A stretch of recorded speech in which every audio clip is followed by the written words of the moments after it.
This year, hopefully, this is the last year of Bava Metzia of this Amud Yomi program, and hopefully the last year before Mashiach comes. We'll be able to greet Mashiach, telling him that we're finished Bava Metzia. This year is for the Hatzalah of Daphna Bat Mayan. She's captured in Gaza, as far as we know. Hanani ben the soldiers, Hanani ben Rachel, Amit ben Iris, Golan Mordechai ben Merab, Nachman ben Ruth Rachel, Moshe Avram ben Ruth Rachel, Uri ben Rachel Tal, Dvir ben Ita Anat. May they all come back very safely. And we should do our part of the warfare, and that is learn. Okay, so we're in Maseches Bava Metzia, Kuf Yud Ches Amud Aleph, towards the bottom of the page. It's a newish issue, and that is Omar Rabba. I think it's 13 lines from the bottom of the page, if I counted correctly. And the line starts with the word Behaboto, more or less in the middle of the wide lines of Kuf Yud Ches Amud Aleph. Yeah, Behaboto. Behaboto means to look. Yeah, to look at something is lahabit. Yeah, Behaboto. Kuf Yud Ches Amud Aleph. I apologize, there are no questions today. We have to finish Masechta. Questions will be welcome at 10:25, and I'm not even sure we'll finish the shiur then. Okay. Omar Rabba. Yeah, with no time for introductions. Haboto behefker tanoihi. Says Rabba. There's a machloekes tanoim, the issue whether mere looking at an item, which is hefker, the looking alone may be considered as a kinyan. Wow, big chiddush. We know of all types of kinyonim, right? Agbo, Mashicha, Agav, you name it. And here comes a potentially different kinyan. That if a person can prove, let's say can prove, two Edim saw that there's a nice hefker item, something you find in the street which you know nobody owns, or somebody was mafkir, somebody disowned his object. I looked at it before you looked at it. The looking with kavana to be koina alone could possibly be considered as acquiring the item. Wow. That is what Rabbah tells us is a machloekes tanoim. Where is this machloekes tanoim? So before we continue, let's just start. That none. It says in the Mishnah in Shkolim, Shoimrei Sfiche Shvi'is. Now, you know that there are two types of korbanos that are communal korbanos that are brought once a year from grains. What are they? They're brought from everyone's money, from the public funds, and these menochos, to be exact, not korbanos, are from the grains, as menochos are. One of them is the what? Omer. The other one is shter lechem, the first barley and the first wheat, and Shavuos later, and the Omer, second day of Pesach. And they have to be brought from a field, usually a field near Yerushalayim, usually. And those fields near Yerushalayim, they were owned by Hekdesh, or Hekdesh. There was Hekdesh's grains right from the start. That's very nice and well and good for 6 years. In the 7th year, everything is hefker. Everything is hefker. So where do you bring those grains from? Because anybody can take the new grains that just grew. Anybody can come and take them because hefker means it doesn't belong to anybody, and Shemitah is hefker. How do you make sure that actually there are grains that the types of grains, let's say the barley, that Beth Din, that the Gizborim, the Beis Hamikdash are interested in, how do you know that they're going to be brought without anybody taking them? Says the Mishnah, Shoimrei Sfiche Shvi'is. There are people who would actually be official guards, Shoimrin, on behalf of Beth Din, and they would sit and guard the let's say the barley as it grows, and that barley, nobody plants it. You're not allowed to plant in Shemitah. Sfichim, it grows by itself. You have to, hope for good luck that the wind's going to blow it and it's going to grow by itself like sfichim. I just want to point out, sfichim is the rabbonon, the halacha sfichim are also the rabbonon.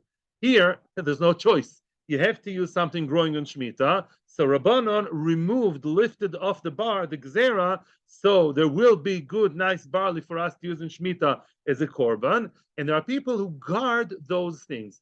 Excuse me, how can people guard them and shoo away people? You're not allowed to shoo away people and chase away people who are interested in coming. Everybody asks this question. Tosfos in the previous parak and other places, or even before, and other Rishonim would say no. Beth Din would not put people, with guns who would guard it. They would put shoimrim there. If the shoimrim would see that people are approaching, they would say, "Excuse me, this is hekdesh." and the person by himself would prevent himself from picking them. Yeah, we rely on people's, halacha observance. Once they're told this is hekdesh, people will stay away. Yeah, hands off. Although they don't tell them don't touch, and if you touch, I'll do something. It's your choice. I'm just informing you as a shomer that this is designated for hekdesh, and then people would stay away. So that takes care of that. Now the problem is as follows: noitlin schon mitumas alishka. That person guarded the what?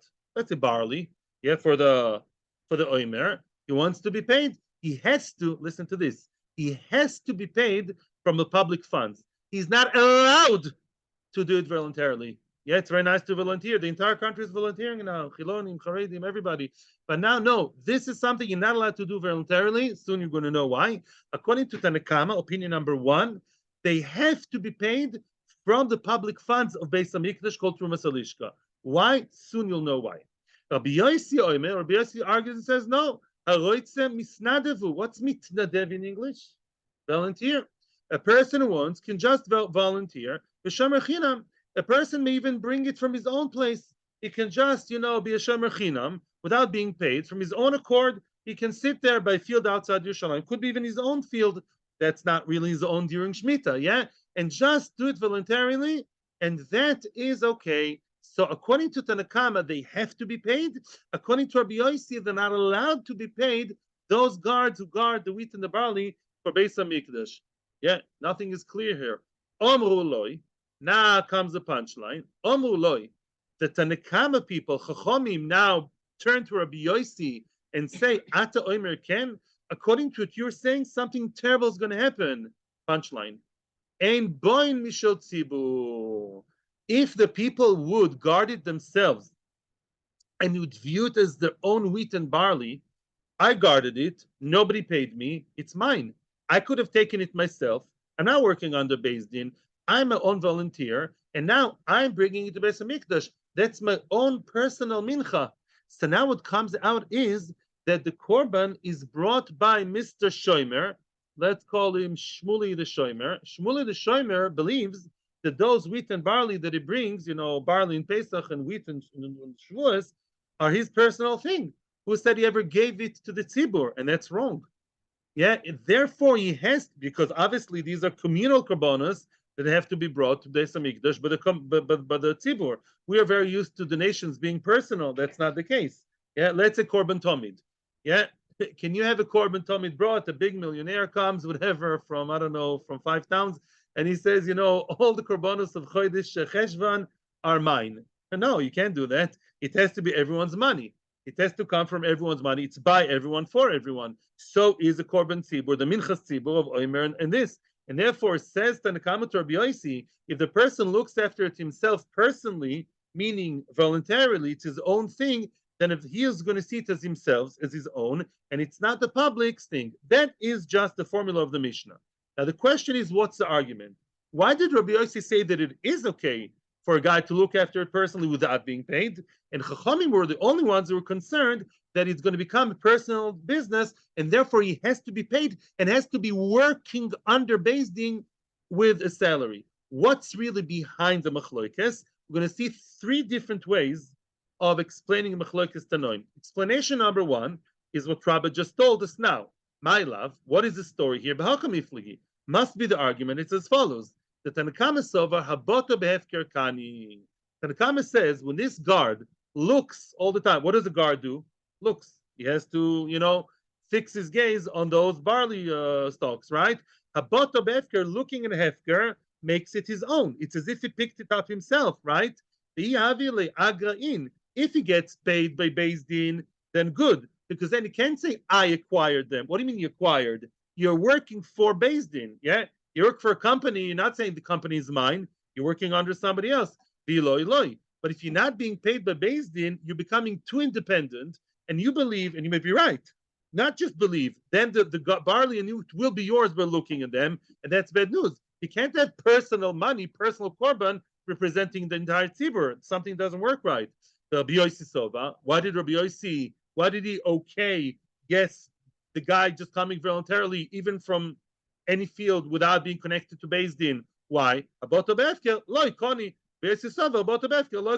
He says no, looking at the hefker, even if he wants to, just won't do the trick. It's not his. He just looked at it. Who cares whether it's paid or not? Looking never makes it yours, and therefore it's not his. Only when the tzibur comes and the tzibur brings the entire korban on behalf of everyone, now the tzibur, including Mr. Shomer, they now become the owners. Now, frag the Gemara, that's a machlokes. In other words, are we concerned that the person will look at it wanting to be koine? Chachamim say you can, the habota will be koine, will be his personal thing. It's a problem. And Rabbi Yossi says it's not a problem at all because even if he wants to, it's not going to work. So we don't have to pay him. Yeah, he can work on his own boss, his own thing. He thinks it's his. He thinks, I think I own $5 million. He can think many things. I frag the Gemara, uma ata oimer. We're going to see this pattern again and again. What did Chachamim mean when they addressed Rabbi Yossi and said, according to you, it's going to be a problem? It's not true. According to Rabbi Yossi, it's not a problem because that one shomer will not be able to be koine himself, right? So why are they addressing Rabbi Yossi? Chachamim says follows, this is what they tell him. Midvorecha ledvorenu. If you combine your concept with our concept, that's a disaster, which means if we follow what you say, allow him to guard the items without being paid, and we believe that a person may be koine be'efker, that's a lethal combination. And it will be his own thing, and those korbanos will not be communal korbanos. That's a source of, again, Rava, the Amoira or Rabba. There are two girsos here, Rabba or Rava. Now Rava comes, but Rabba says what? Rabba says the machlokes tanoim is what? Whether or not looking, wanting to be koine just by fixing your gaze, is it koine, not koine? That's machlokes tanakam and Rabbi Yossi. That's option number one. Omar Rove says Rove. Rove says I argue with Rabba. There are two girsos here. Rove, who's earlier, Rabba or Rove? Rabba was Rove's master. Rove argues on his own Rebbe. Omar Rove. Loi, not true. I disagree with you. The Kul Alma Boto Befker Kani. You could possibly say that both according to Tanakama and Rabbi Yossi, conceptually, if we talk about, Reuven and Shimon going down the street finding some beautiful, siddur in the street, which is hefker, Habota Hefker, everyone believes is koine. Yes, there is an issue of the hefker being bought, acquired personally by the shomer. Conceptually, we all agree to that. However, the hocha, and now let me tell you something. Let me ask you a question. I'm asking questions today. Yeah, when a person, let's say that big millionaire, goes to Beis Hamikdash and he bought 60 korbanos for the whole of korbanos tzibur of Cheshvan. Yeah, does he donate them to Beis Hamikdash eventually, or do they remain his own? Obviously, if we want to work halachically, we could work a good halachic solution. Tell the millionaire from wherever, from Bel Air, you want 60 korbanos, very nice. Give them to the tzibur. They'll belong to the tzibur. You pay for them, but you donate them to the tzibur. Maybe that's going to work. Why not? Oh, that's going to be the new issue. You know why there's a chashash? Let me ask you a question. When a person donates something to shul, he donates a nice, the lighting of the shul. Subconsciously, he feels I'm more entitled to enjoy that light more than everybody else. We have a tzaddik here. Subconsciously, many people would feel I donated that. I have more rights over it. People do that with Sefer Torah. Rabbi, I'm very glad you're such a tzaddik. But this is what the Gemara in Yoma says, and that's what the Gemara is about to say now. Some level, when people give something to the tzibur, they don't really depart from it completely. They don't detach from it completely, or at least it's a chashash. Bekitzer, let Rabbi talk now. So now, says Rabbi as follows. Excuse me. Loi, the kul alma the befker kani, as I said before. What's a machlokes between Tanakama and Rabbi Yossi about what? Whether or not the people who guard the wheat and barley, do they have to be paid by Beis Hamikdash and work under Beis Hamikdash? Or says Rabbi Yossi, they can also do it voluntarily and bring their own thing, so to speak. Says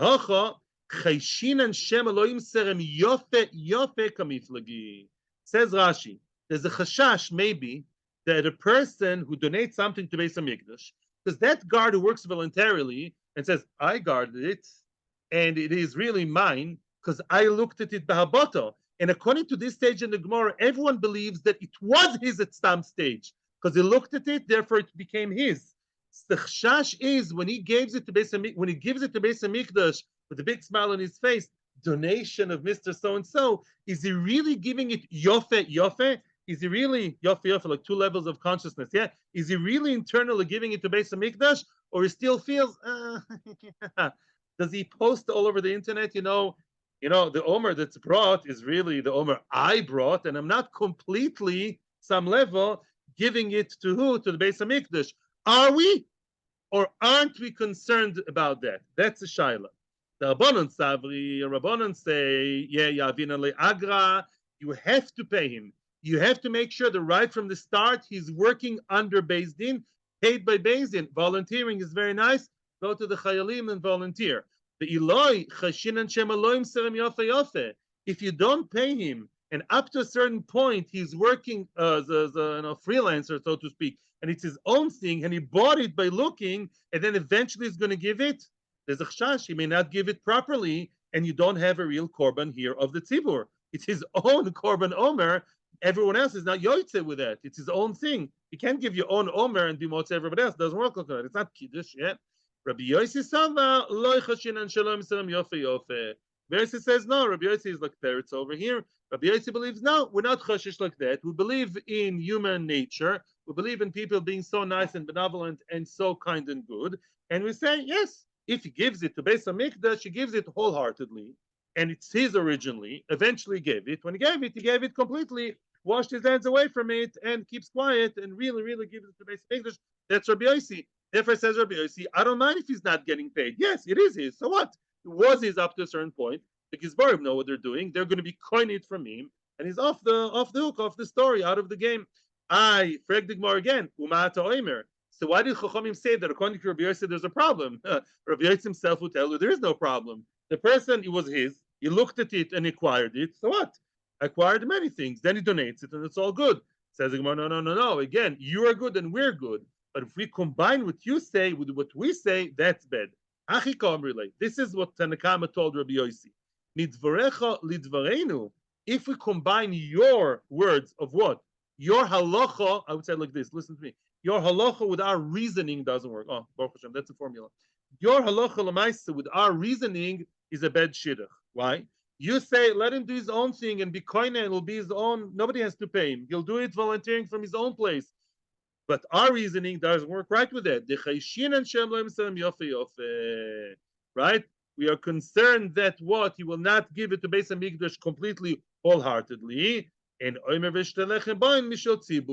the result will be not hazardous. It will be tragic. It will be terrible that the Omer and Shtei Alechem, which are supposed to be communal menachas, will really be owned by Mr. Shmulik the Shomer. That's not good. That's the second way of explaining the Mishnah. Maybe I will allow questions a little bit, tiny bit, and then you can finish at 11:30 today. Good. Ika de Amri. Third way of explaining the Mishnah, which is the second way of explaining Rova. Ika de Amri. Rove Omar, and this is, by the way it's brought down lahalocha in the Rambam. The Kula Alma Haboto Befker Loikoni. Both Tanakama and Rabbi Yossi do not believe that looking in Hefker is kinyan, and that's halacha. Just to, not halacha shiur, ask your local Orthodox dayan. As far as they know, halacha, no. If you look at something, even if you say, I'm looking, therefore it's mine, it doesn't help. Looking at the Hefker item does not acquire it, does not make it yours. Although it's a strong havamina, but this is what's going on here. The kol alma abota behefker loikani. Abota behefker does not make it yours. So what's a machloikis? The machloikis is as follows. Are we concerned about people of Zroya, of the arm?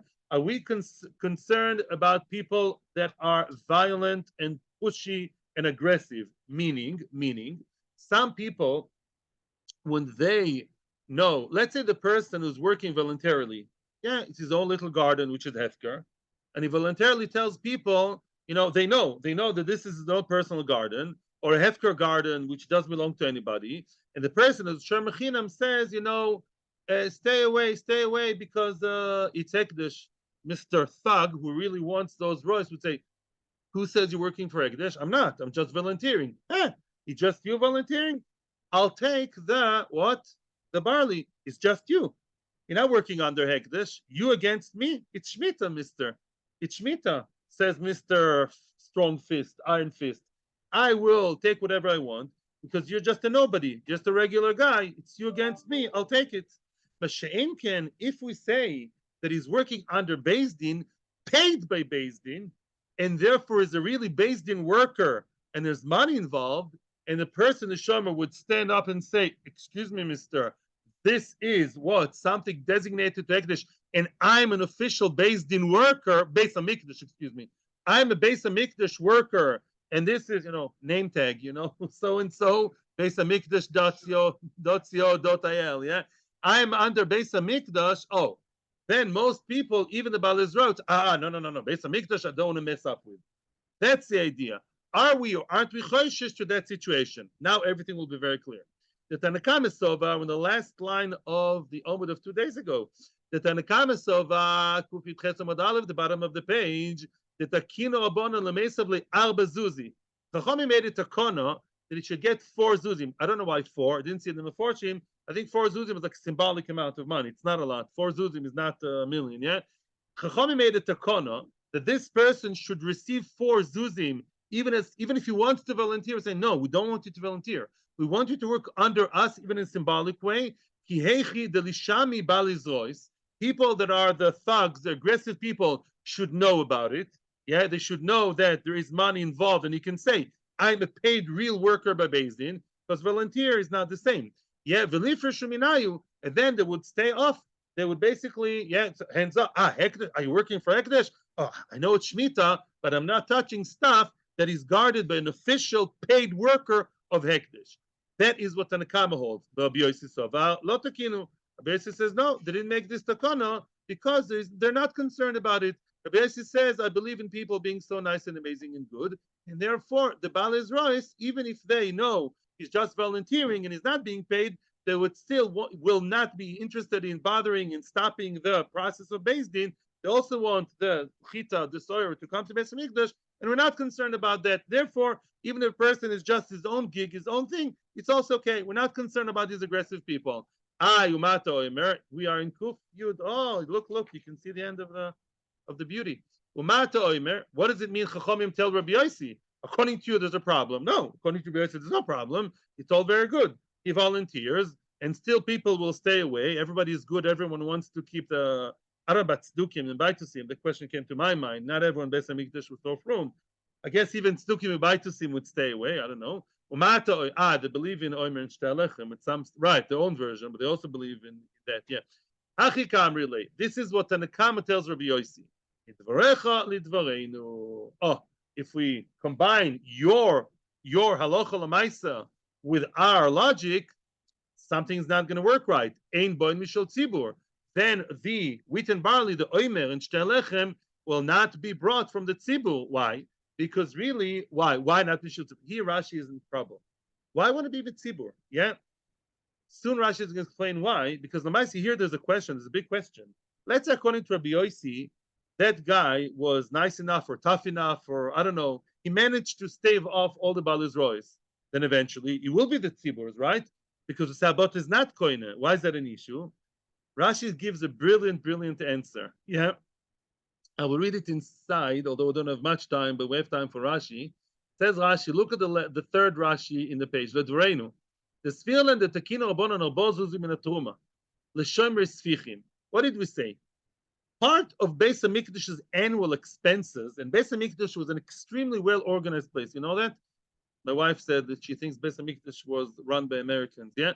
In other words, yeah, the Beis HaMikdash was very, very well-organized place, and there was a very clear budget.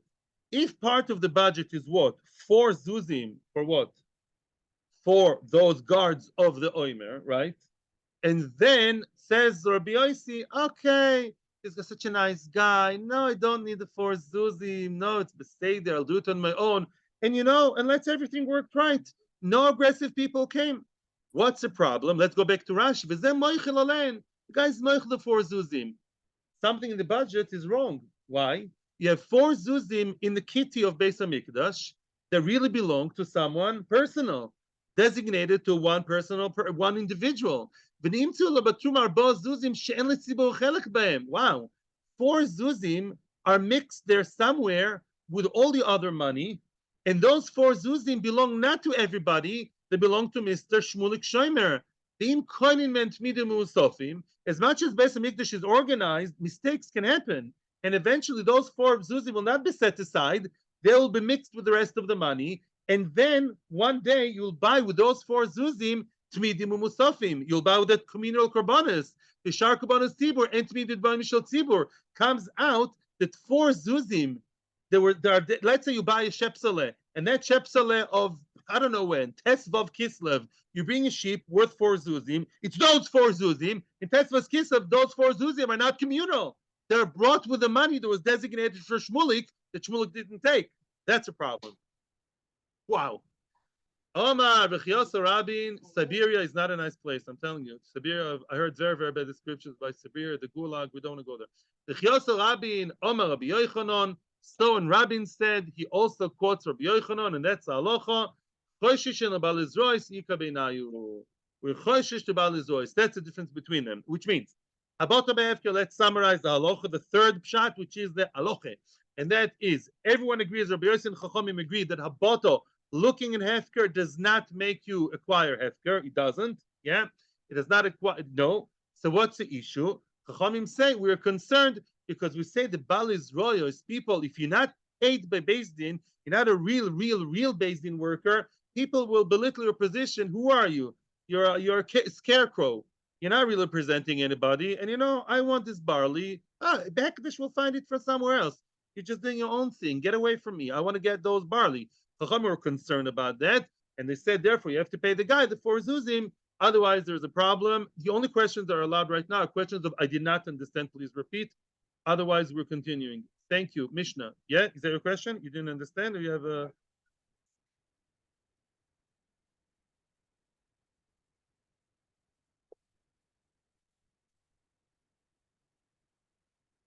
It was designated for him. It was designated for him. We can't just change money from X to Y. It was designated for him and meant to go for him, to him. But he said, I don't want. Fine. Beseder, I hear. Interesting question. Thank you, really. Okay. Good question. Says the Heilige Mishnah. Heilige Mishnah. Amoitzi zevel mirsh.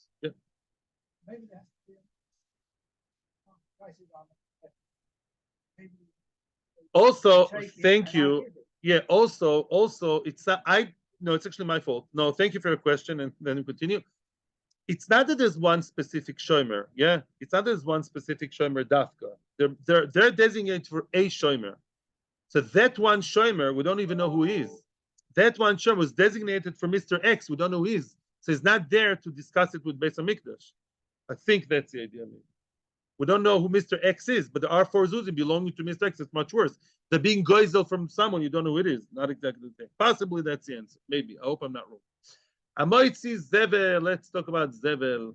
Amoitzi zevel Reshus Harabim. Now we're going to talk. This Mishnah talks about what happens when you walk down the street, and we all know you're not supposed to leave your stones in Reshus Harabim. What happens if a person wants to build something in Reshus Harabim? He's allowed to. You build your own house in the little house in Reshus Harabim, not in the prairie. Little house in Reshus Harabim. Yeah, that's the name of the Mishnah.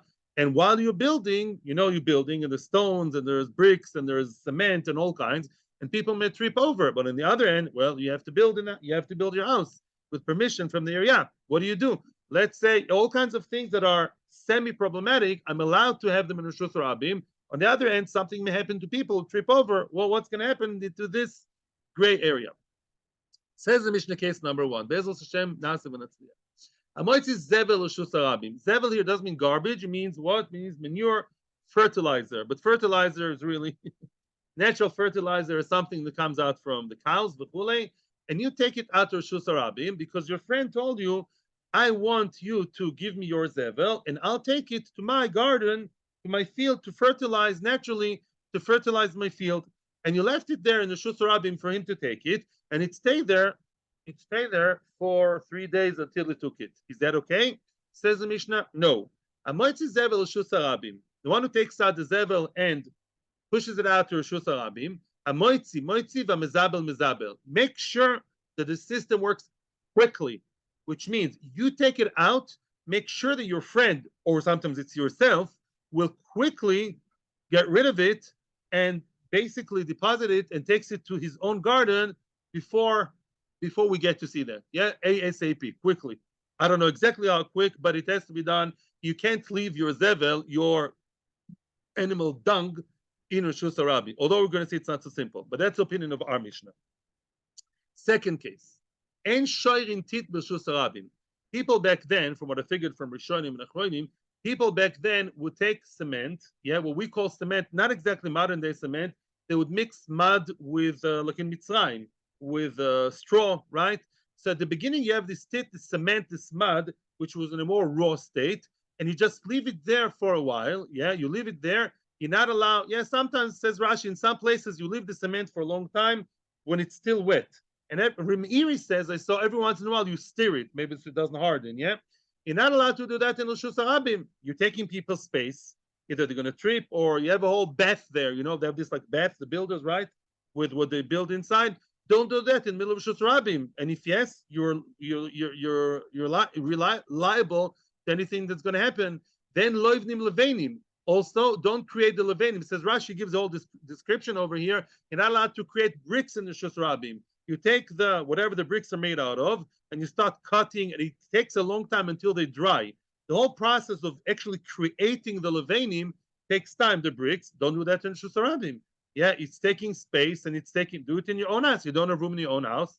Tough, pay someone else to rent his own place. Aval, what are you allowed to do? Goivlin tit b'Rishus Harabim.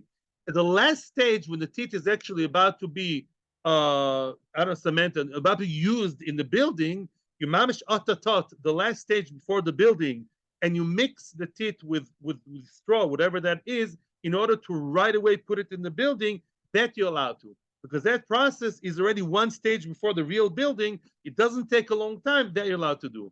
Avaloi levenim, again back to the bricks. Why saying the bricks again? The bricks you're not allowed to create in the Rishus Harabim. The Cheshek Shlomo asks a question, what if you just said that? Says the Cheshek Shlomo, no. Before we spoke about creating the levanim, the material is ready, and Rashi says you shape them up, you cut them to size, and you dry them for a long time, but you have bricks as we know them.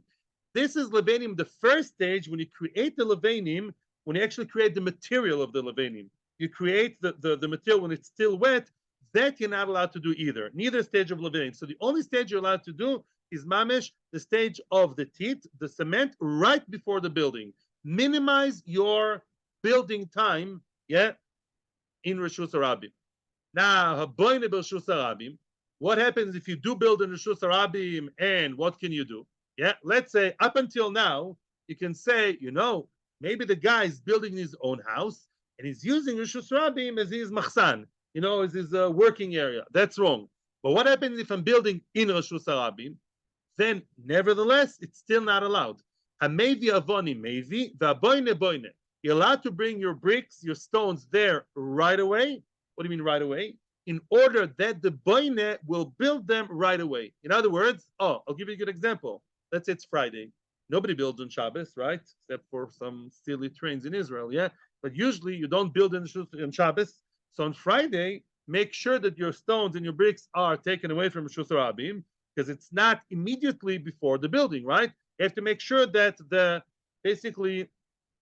process, the assembly line works very quick. You bring the stone, knowing that the next guy in line, who is the builder, will right away build them into the building. What happens if damage was done? Let's say there was damage created because somebody tripped over your beautiful, levena, because you're not quick enough. Then you have to pay for what you create, for the damage you created. It's bo. It's like bo b'Rishus Harabim. Rabbi Shimon Gamliel argues, and he says you're allowed to have your bricks there for 30 days. Wow. You're allowed to have 30 days, up to 30 days of bricks if you build your house in Rishus Harabim, and people should stay away from there because you're building with the permission. You have the permission of Beth Din, that goes up to 30 days, and if anything happens, you're not going to be liable. That's opinion of Rabbi Shimon. As far as I know, that's not the halacha. That's what Rabbi Shimon ben Gamliel says.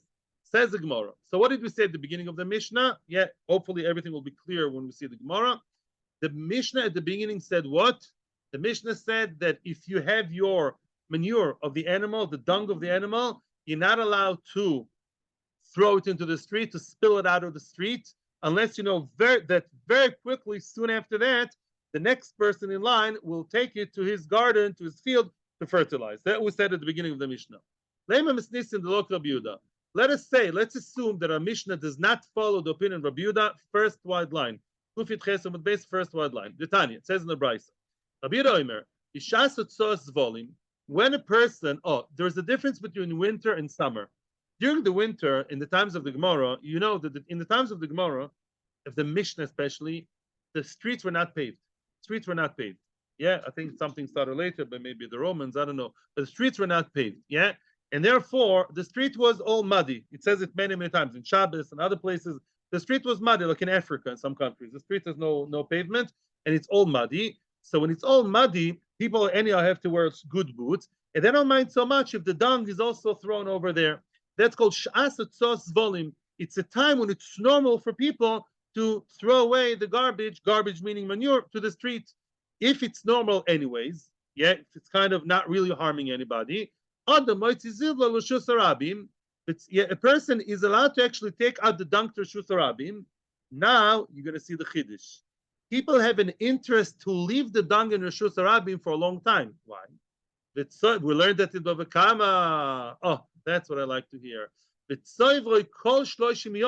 Is allowed to keep it there for 30 days. So people and animals actually walk all over it, and the walking over the manure makes it better fertilizer. The chemical reaction maybe. People walking on it and animals walking on it makes the dung more gishmak for the field. No, it's wet, I think. I don't know. Also. So, okay, why is that allowed? Well, I don't want to step on dung. Says the Heilige Rabbi Yehuda, Shal menasken, and that is in Bava Kama, the 7th parak at the end. Shal menasken hinchil Yoshua Yisrael Esaretz. It's one of the conditions Yoshua, when Yoshua Binun was manchil, he basically gave over. Yeah, everyone inherited, and Yoshua gave over the Eretz Yisrael to the Jewish people and not to other people, in order they should keep the Torah. So Yoshua gave it to them, remember, with 10 different conditions. Many of the conditions have to do with being a good neighbor, not being makpid on your neighbor. One of those conditions is, yes, people, we don't live in such society, we don't understand. But it was a real necessity for farmers to have the dung nicely, fertilized and fertilizing, and that takes 30 days. So Yeshua said to people, allow the Bali Zevel to throw the Zevel to the street, and you step all over it, and that's the way it should be done. Oh, our Mishnah doesn't sing that song. Our Mishnah says, Tosis, we assume that our Mishnah talks about times when you take out the garbage. Otherwise, there's no Chiddush. The Mishnah is coming to tell me, you're not allowed to do that. If you threw the garbage, then what? Then, no, make sure that the next guy in line will right away, no 30 days, maybe 30 minutes. No, right away, take it to the field. Don't leave it in Reshus Harabim. So the Chayra Mishnah is not Rabbi Yehuda. It's not the end of the world. Rabbi Yehuda is a Tana. We're observing, we're exploring. Is our Mishnah really arguing with Rabbi Yehuda? Says the Mishnah, no, it's not arguing with Rabbi Yehuda. Afilu Temer Rabbi Yehuda. Now we're coming to a new concept, which we also saw in Bava Kama. Moida Rabbi Yehuda shim hizik chayv l'shalem. Could be Rabbi Yehuda agrees to our Mishnah, meaning our Mishnah is giving you good advice, says Rashi. You know what? You're allowed to leave your thing there for 30 days. But if anybody trips on the dung, like banana kind or rupa, if somebody trips over your beautiful animal dung in the street, you'll have to pay. Meaning, sometimes things are allowed at your own risk. You're allowed to do that, yeah, and maybe nice people would step all over it and nothing will happen. All your zev will become better. But beware that if anything happens, then you're going to end up paying. So maybe the Mishnah and Rabbi Yehuda are very good. Rabbi Yehuda is right by saying you're allowed to do that. The Mishnah is right by advising you not to do that, because if you do, you'd end up paying. Do it, but if anything happens, then you'll have to end up paying for the broken leg of that mister who tripped over your dungy thing. Yeah, that is what we suggest. Fact the Gemara, no, I don't think that's true. I don't think Rabbi Yehuda believes in that concept of you're allowed to, but you'd have to pay. It's at your own risk. Because look what it says. It says in the Mishnah. Chanukah is coming soon. What's the story over there? It's a thing which we saw in Bava twice, I think. We saw it in Shabbos, we saw it in many places. What happens? Imagine yourself the following story. A person has a candle lit in his house, right? That's absolutely illegal. And another person is passing there. Remember the story with the camel? The camel is full, overloaded with what? With pieces of flax. Very good, Pishtan. And the Pishtan is the one that exceeded and went to the Pishtan sort of basically, how do you say, like exceeded, like pushed into the window of the protruded, thank you, into the window where the candle was legally lit, and that created fire and everything burned. Who's chayev? The camel guy. Why? Who told you to overload your camel and start basically, protruding into other people's places? What about if the candle is outside illegally? Why putting candle in Shus Rabim? If I loaded my camel nice and good and neat, there's a guy with a candle outside in the street. You're not supposed to hold your candle outside in the street, yeah, your own candle, and then everything lit, then it's the candle's owner fault, except for there's a holiday called Hanukkah. In Hanukkah, it's different. In Hanukkah, everyone's supposed to have the candles outside the window, right? Whatever, take a din. And therefore, you, knowing it's Hanukkah, you, Mr. Camel Flax owner, should have been careful, and you're chayev if your flax basically hit the flame of the Hanukkah candle, because Hanukkah candle is okay. So, and what did Rabbi Yehuda say? What do you see here? You see, the Rabbi Yehuda does not believe in this concept of you're allowed to do it, but if you did, you're chayiv. No, it says once you're allowed to do that, if you're allowed to, if Beth Din allows you to have your candle outside in the street, Beth Din allow you mitzad dine mominus, mitzad public hazard. A Chanukah candle in a halachic country is not public hazard. Memela, you don't have to pay. So we don't say light your Chanukah candles, yeah, but at your own risk. Do your religious thing. You're allowed to do that, but at your own risk. If anything happens, you have to pay. Myla b'shus Beth Din. You see, because Beth Din allows him to have his candle outside, Memela, he doesn't have to pay. So Rabbi Yehuda does not believe in this interesting concept of you may do that, but if anything happens, you have to pay. No, if I'm allowed to do it, I don't have to pay. Says the Gemara, you can't prove it from there, says the Gemara. The Gemara is rejecting it by making a fine difference. Loi, lishus de mitzvah. It's a shus of a mitzvah. Excuse me. There's a big difference between our case and the Chanukah case. Our case is what? What are we trying to portray here? We're trying to say like this. Rabbi Yehuda and Tanakama all agree. You can throw your garbage. Why does a person throw his manure? You're allowed to throw your manure into the street, your animal dung, your zevel. You're doing it for commercial reasons only. To have more money. That's the only reason. You want to fertilize your field better. That, when we are trying to say, you're allowed to do that, but if you did that, you're chayiv if anything happens. Now trying to say, no. You see that by Chanukah, I'm allowed to do that, and if I did that, I don't have to pay. Says the Gemara, excuse me, it's not the same. When you talk about money, no, it's not a halachic thing to make money. Yeah. So if you want to make more money in the cheshbon of other people, we may say, do it, but if anything happens, you pay the price. Chanukah is a mitzvah. It's not Shus Beth Din, it's just mitzvah of Beth Din. When you make a mitzvah d'Rabbanan, a very choshev mitzvah d'Rabbanan of Chanukah, Pirsum Hanes, then of course it carries much more weight. And then we say you're allowed to do that, and if you did it, you're potter because doing a mitzvah. So we're still in the dark. Excuse the pun. We're not sure. We're trying to explore and find out: is it true to say, according to Rabbi Yehuda, the concept of you're allowed to do it, but at your own risk. If anything happens, you pay. Is there such a thing? Yes or no? Yeah, a friend of mine, there's a bachur, he borrowed for Purim, he borrowed a custom from his uncle, the policeman. The uncle is a real police uniform, and the uncle told him, listen, you're allowed to take it for Purim, but if anybody catches you that it's a real uniform, then I'm not your uncle. You'll pay, you'll have to deal with it yourself. Yeah, the kids are, do it, but at your own risk. I'm not involved. Back the Gemara, Va'atanya, says the Brisa. Another question. This is black and white. All these people which we said are allowed to be mekalkel in Rishus Harabim. If you remember, Bava we said people are allowed to just throw back then there was no good sewage, right? You're allowed to throw, excuse my language, the toilet, the urine, spill it into the street in the winter. Nobody knows it's the winter. The rain's going to wash it away. You're allowed to be mekalkel. Im hizik chayiv l'shalim. You're allowed to. But if anything happens, if anybody slips on your, puddle, you'd have to pay. That's Tanakama. The Rabbi Yehuda Poiter punchline. Boom. That's it. No more choices. Rabbi Yehuda Poiter. Rabbi Yehuda says, if you're allowed to do something, we will never make you pay for it. You're not liable for that. If Chachamim allow you to do X, you'll never have to pay for X. I don't believe in that half-baked business. Chas v'sholom, Chachamim do. Rabbi Yehuda says, by me, I'm all or nothing kind of man. If you're not allowed to do it, you have to pay. If you are allowed to do it by Beis Din, you don't have to pay. Ella, and therefore, push comes to shove. Machvarta, it's clear. Masnisin the local Rabbi Yehuda. Must be our Mishnah is not Rabbi Yehuda. Why? Because our Mishnah said, take out the garbage, but make sure that what? That right away, that stuff, the dungy thingy, should be cleared straight away. That's not Rabbi Yehuda. Because Rabbi Yehuda told you, no, you're allowed to leave it for 30 days. We tried to make some kind of nice reconciling. No. No lechatchila b'diavad here. That's nice maybe for other people, not for Rabbi Yehuda. Rabbi Yehuda doesn't believe, yes, you can put the dung, but if you did, you'd have to pay. No, Rabbi Yehuda is all or nothing. What you're not allowed to do, a regular bor b'shus rabim, you have to pay. If it's a halachically legal, okay, bor in a shus rabim, you don't have to pay. That's Rabbi Yehuda. Therefore, Rabbi Yehuda definitely argues on our Mishnah. No other question. Comes Abaye now. Omar Abaye. I'm sorry to see your tortured faces. Omar Abaye. Sorry. Omar Abaye. Yeah, maybe a little bit of questions before the next Mishnah. We'll have a very short session. Omar Abaye.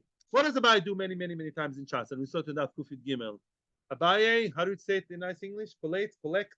He collects different opinions and he finds a common denominator between different opinions. One of Abaye's expertise. What?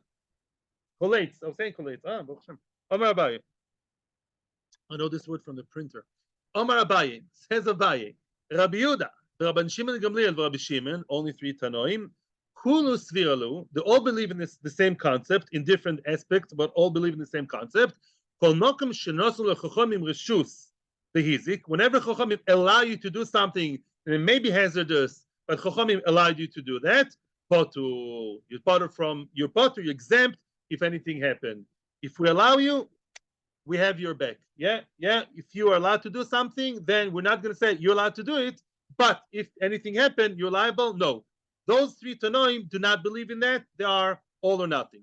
What are the 3? Rabbi Yehuda Hoda Amor. Rabbi Yehuda, we just saw black and white, right? You can throw the dung into the street for 30 days. If anybody trips, then you're a potter. You're allowed to, even b'diavad. That's Rabbi Yehuda. We saw clearly now. Rabbi Shimon Gamliel did none. Rabbi Shimon Gamliel, we saw in our Mishnah too. It's our Mishnah. Rabbi Shimon Gamliel Omer, at the very end of our Mishnah, Af mitaken ros malachto lifnei shloshim yom. Rabbi Shimon ben Gamliel says that 30 days you're allowed to build your house. Of course, you're allowed to build your house. You're allowed to have your house built in Rosh Hashanah. Let's say it's his own property that's bordering on all corners from Rosh Hashanah. His property is in traffic island, in a traffic circle, in a roundabout. Let's say that's his property. And he is allowed to have the stones over there for 30 days, meaning that if anything happens, people trip your potter. Maybe put a sign. Yeah, you're allowed to for 30 days. That's his own building site. People should manage. Rabbi Shimon, where the third opinion of Rabbi Shimon, where do we see that Rabbi Shimon holds that if you're allowed to do something by Beis Din's permission, then if eventually anything happens, any damage, you don't have to pay because you did it under their permission. Where do you see it in Rabbi Shimon? At none. All this is old memories for some of us from the Bekama's second parak. Basra's second parak is about damages between neighbors. That none. Fire hazard. That none. Yeah, that none. We're talking here about safety rules in the kitchen. Let's say a person has a tanur. What's it? Tanur? An oven. A person has an oven in his house. And the house is small and the oven is big. And the oven was with, obviously inside the oven was, this is not a Bosch oven. This is what? Fire. There's fire inside. Eventually coals. There's real fire going inside. Small house, big fire, dangerous. No smoke detectors back then. So you have to have some kind of safety rules, yeah? Unless your house is completely isolated, really little house in the prairie. If your house is little house in Nachal Lachish and you have 10 neighbors all over, then even if you don't care, we care that indoors you should have enough space between your oven and the ceiling to allow enough space for the smoke, for the fire. It's not too close to the usually wooden ceiling, yeah, right? Okay, so now, what is the story over there? That none. Let's say now you have enough space between the oven and the top of your house, the ceiling. All very good. Your house is not going to burn, and other people's houses won't burn either. Very nice. But there's an issue because you're a second floor guy. Oh, again, the second floor guy from different stories. And below you, there's a person who doesn't want to get burnt, from some reason. So now you have a very thin layer of what? Of isolation, which is your floor and his ceiling, and very easily it can burn. There's a lot of heat, on that small surface and that narrow surface, thin surface. It's also dangerous. The Chachamim gave us very clear guidelines of how thick your surface has to be.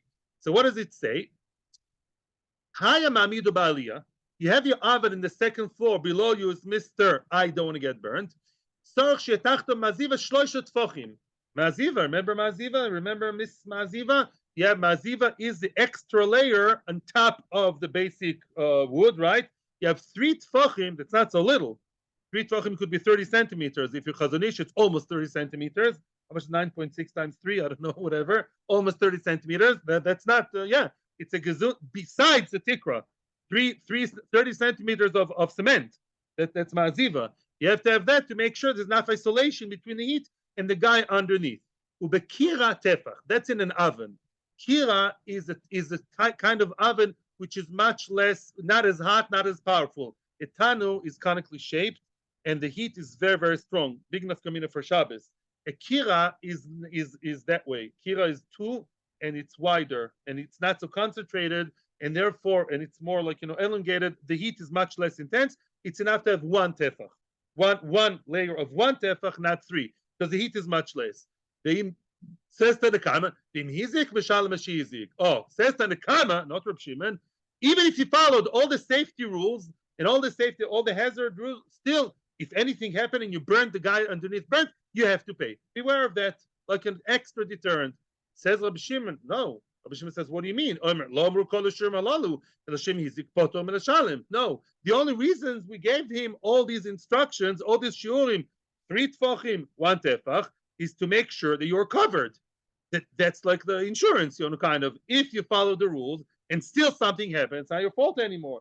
That's Reb Shimon's shita, and he's the third one in the Bai's group that believes it's all or nothing. If you're a bad boy, you pay. If you follow the rules and you're okay with the Beit Din, you don't have to pay.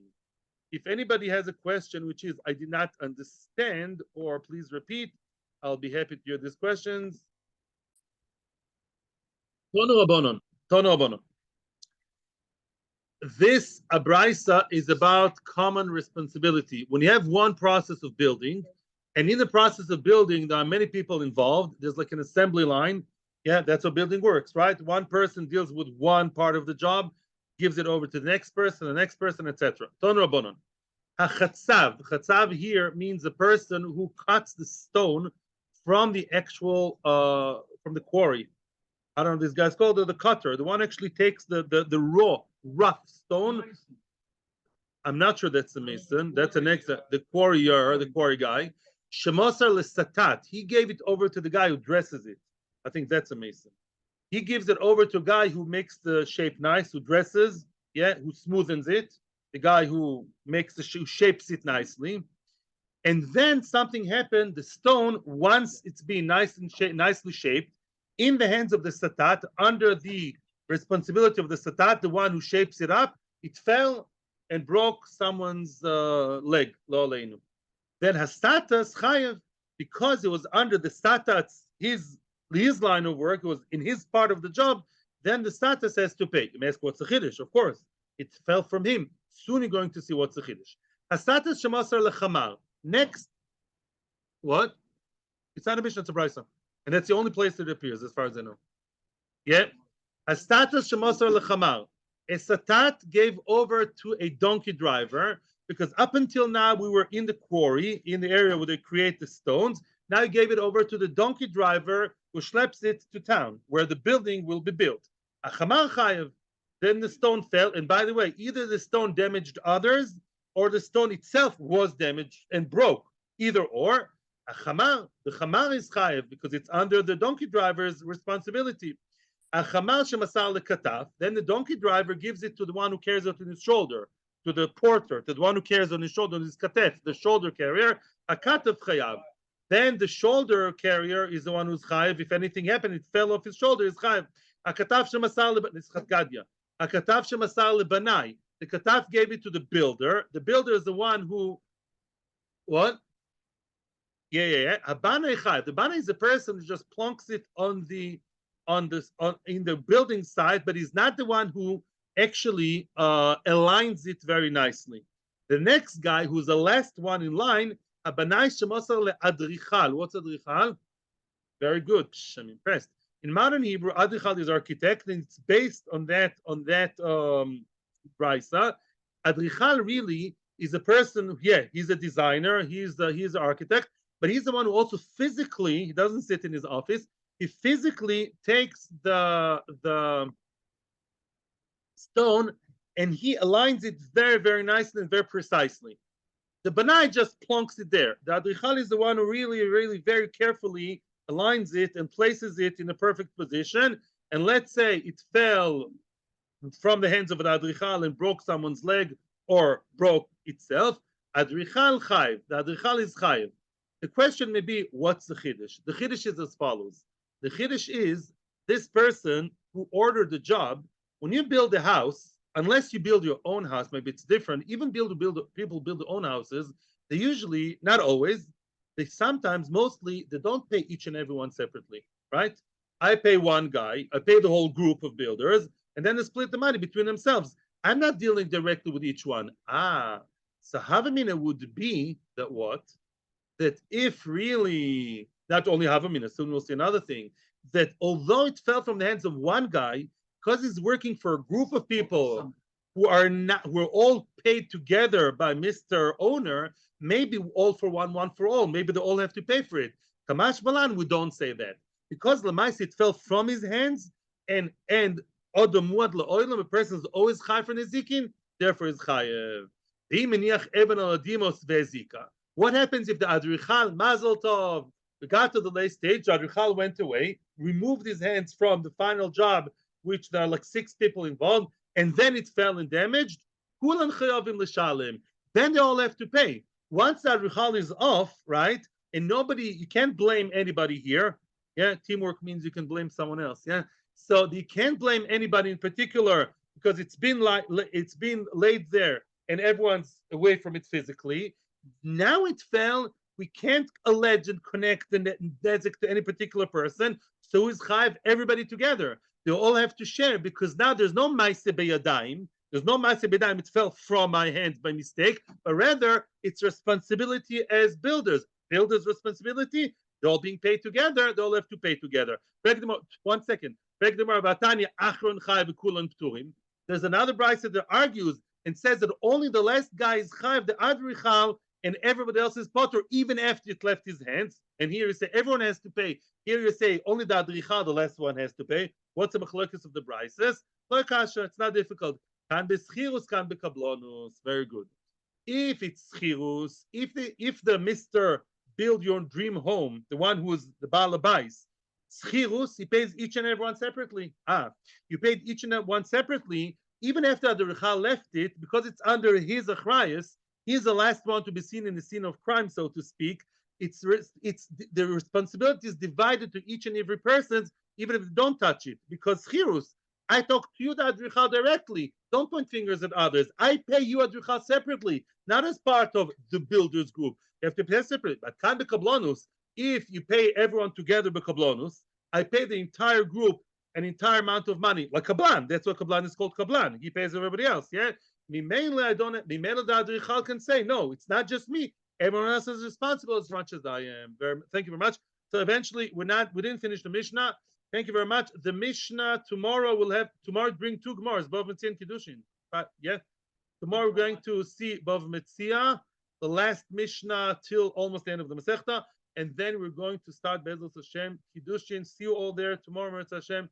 Thank you, Atzlocha Rabba, and thank you for your patience and being patient. Yishar Koyach, and thank you to everyone on YouTube channel and to our anytime. Atzlocha Uvrocha.